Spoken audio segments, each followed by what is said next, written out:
श्री गरुड़ पुराण तृतीय अध्याय। धर्मात्मा जीव की गति और पुण्य का प्रभाव। ओम नमो भगवते वासुदेवाय। पिछले अध्याय में भगवान श्री हरि विष्णु ने पक्षीराज गरुड़ को समझाया था कि जीवात्मा की गति उसके कर्मों, संस्कारों और अंतःकरण की अवस्था के अनुसार निर्धारित होती है। भगवान ने बताया था कि मनुष्य संसार से धन, पद और प्रतिष्ठा साथ लेकर नहीं जाता, उसके साथ केवल उसके कर्म और संस्कार जाते हैं। अब पक्षीराज गरुड़ ने धर्मात्मा जीव की गति और पुण्य के प्रभाव के विषय में जानने की इच्छा प्रकट की। गरुड़ ने विनम्रतापूर्वक पूछा, हे भगवान श्रीहरि, आपने कर्म, फल और धर्म मार्ग का महत्व विस्तार से समझाया। अब कृपा करके बताइए कि जो मनुष्य सत्य, दया, सेवा और भक्ति के साथ जीवन व्यतीत करता है, शरीर त्यागने के बाद उसकी गति कैसी होती है? क्या उसके पुण्य कर्म उसके मार्ग को सरल बनाते हैं?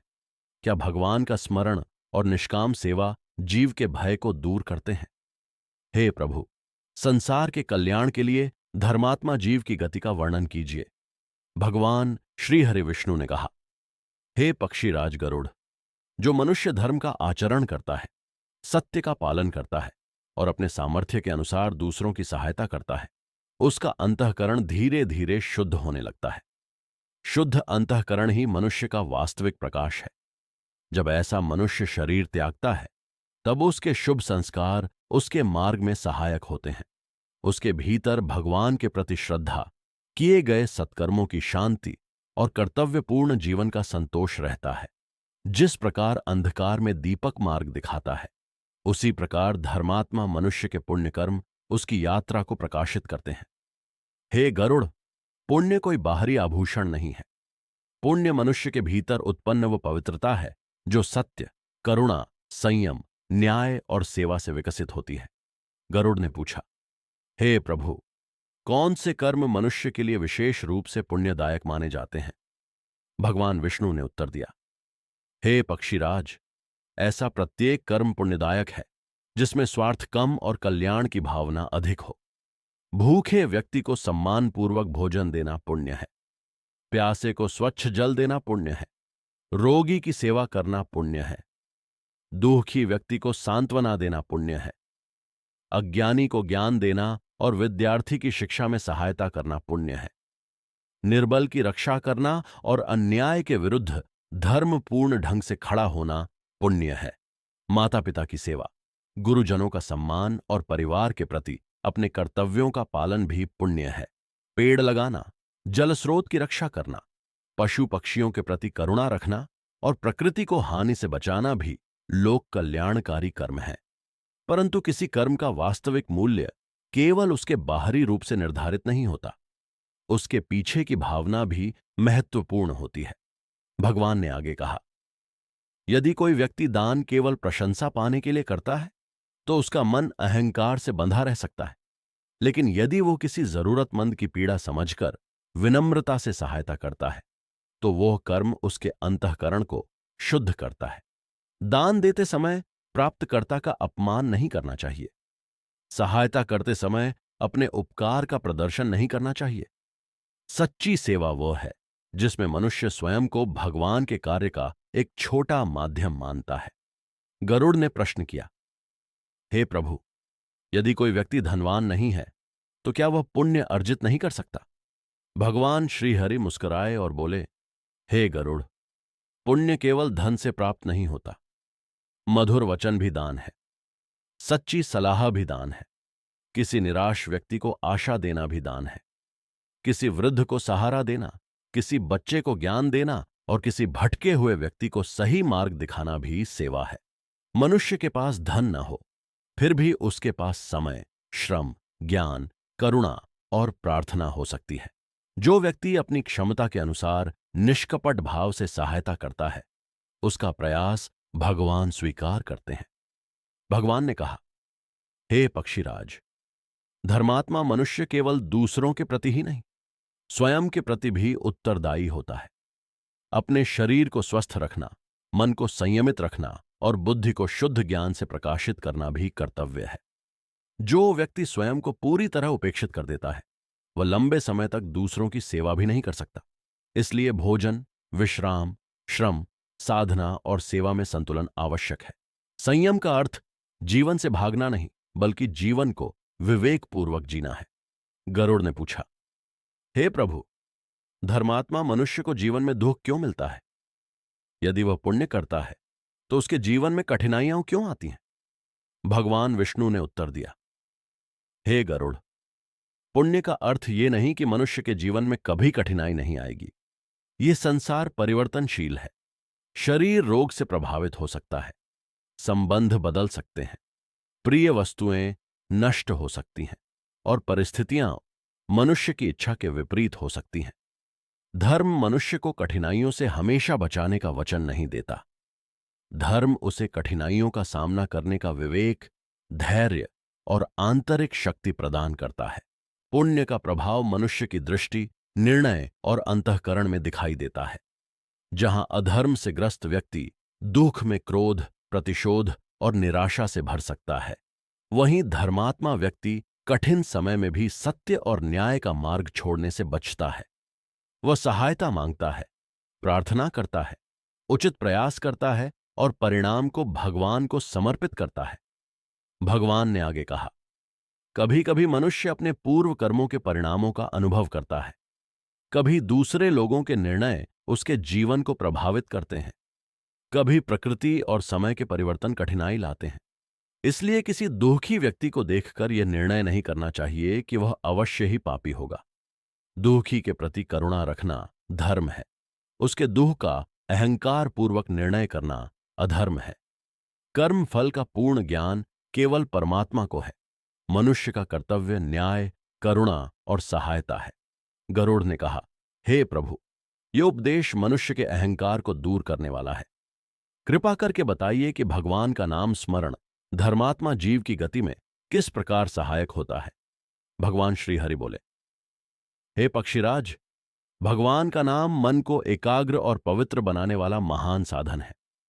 जब मनुष्य श्रद्धा से भगवान का स्मरण करता है, तब उसे अपने अहंकार से ऊपर उठने की प्रेरणा मिलती है। नाम स्मरण उसे ये याद दिलाता है कि वह संसार का सर्वशक्तिमान स्वामी नहीं, बल्कि परमात्मा की व्यवस्था का एक अंश है। भक्ति से मन में विनम्रता आती है।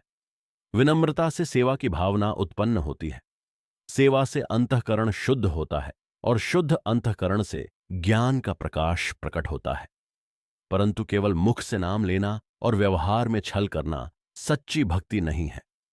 सच्चा नाम स्मरण मनुष्य के आचरण में दया, सत्य और संयम के रूप में प्रकट होना चाहिए। भगवान ने कहा, जो मनुष्य नियमित रूप से प्रार्थना करता है लेकिन किसी जरूरतमंद को अपमानित करता है, उसे अपनी साधना पर पुनर्विचार करना चाहिए।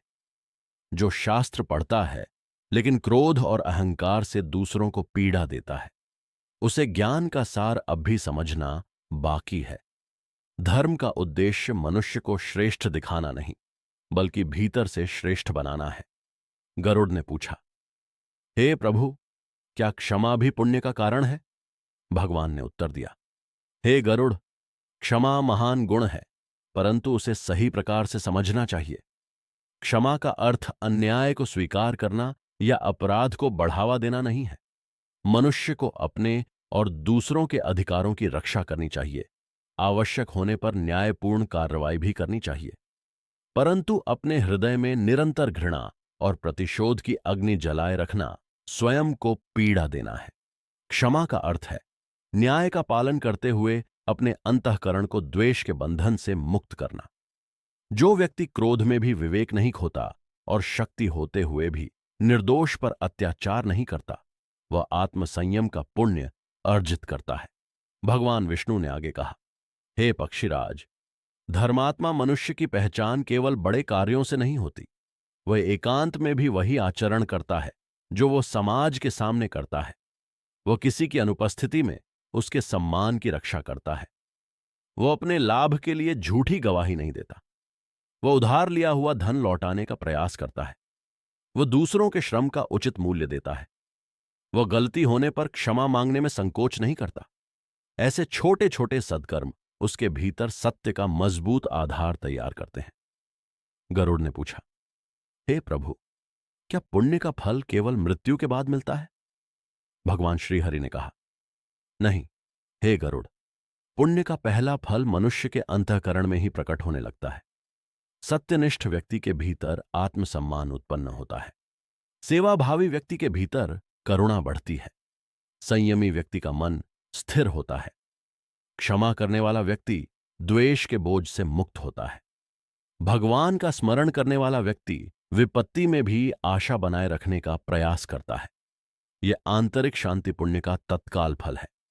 समाज में भी सदाचारी व्यक्ति विश्वास उत्पन्न करता है। उसके परिवार, मित्र और सहयोगी उसके चरित्र से प्रेरणा प्राप्त कर सकते हैं। इस प्रकार एक मनुष्य का पुण्य अनेक लोगों के जीवन में प्रकाश फैला सकता है। भगवान ने कहा, शरीर त्यागने के पश्चात भी जीव के यही शुभ संस्कार उसके साथ रहते हैं। जिसने जीवन में भगवान के प्रति श्रद्धा, जीवों के प्रति दया और कर्तव्यों के प्रति निष्ठा विकसित की है, उसके भीतर भय की अपेक्षा समर्पण अधिक रहता है। उसकी यात्रा उसके पुण्य, भक्ति और शुद्ध भाव से प्रकाशित होती है। वो अपने सत्कर्मों के अनुरूप शुभ अवस्थाओं और अनुभवों को प्राप्त करता है। परंतु हे गरुड़, धर्मात्मा मनुष्य पुण्य केवल फल पाने की इच्छा से नहीं करता। उसके लिए धर्म स्वयं आनंद और कर्तव्य है। जो केवल पुरस्कार की इच्छा से सेवा करता है, उसका मन अभी भी फल से बंधा है। जो सेवा को भगवान को समर्पित कर देता है, वो धीरे धीरे निष्काम कर्म की ओर बढ़ता है। गरुड़ ने प्रणाम करते हुए कहा, हे प्रभु, आपके वचनों से मुझे झांत हुआ कि पुण्य केवल धार्मिक अनुष्ठानों से नहीं, बल्कि सत्य, सेवा, करुणा, न्याय, संयम और विनम्रता से उत्पन्न होता है। धर्मात्मा जीव का मार्ग उसके अपने शुभ संस्कारों से प्रकाशित होता है। अब कृपा करके आगे बताइए कि पाप कर्म मनुष्य के अंतःकरण को किस प्रकार बांधते हैं और उनसे बचने का उपाय क्या है। भगवान श्री हरि ने कहा, हे पक्षीराज, अगले उपदेश में मैं तुम्हें अधर्म के कारण, पाप कर्मों के प्रभाव और मनुष्य को उनके बंधन से बचाने वाले उपायों के विषय में बताऊंगा। इस प्रकार तृतीय अध्याय में भगवान श्री हरि ने धर्मात्मा जीव की गति और पुण्य के प्रभाव का वर्णन किया। उन्होंने समझाया कि पुण्य का वास्तविक आधार निष्कपट भावना, सत्य, करुणा, सेवा, न्याय और आत्मसंयम है। पुण्य का पहला प्रकाश मनुष्य के अंतःकरण में शांति, धैर्य और आत्मसम्मान के रूप में प्रकट होता है। शरीर त्यागने के बाद भी यही शुभ संस्कार जीव की यात्रा में सहायक होते हैं। मनुष्य के पास धन न हो, तब भी वह मधुर वचन, समय, श्रम, ज्ञान, प्रार्थना और करुणा के माध्यम से पुण्य कर्म कर सकता है। इसी संदेश के साथ श्री गरुड़ पुराण का तृतीय अध्याय पूर्ण होता है। अगले अध्याय में हम अधर्म के कारण, पाप कर्मों के प्रभाव और उनसे बचने के उपायों का सरल हिंदी में श्रवण करेंगे। ओम नमो भगवते वासुदेवाय। ओम शांति शांति शांति। हिंदुत्व भारत, सनातन से संस्कार तक, भारत की आत्मा के साथ।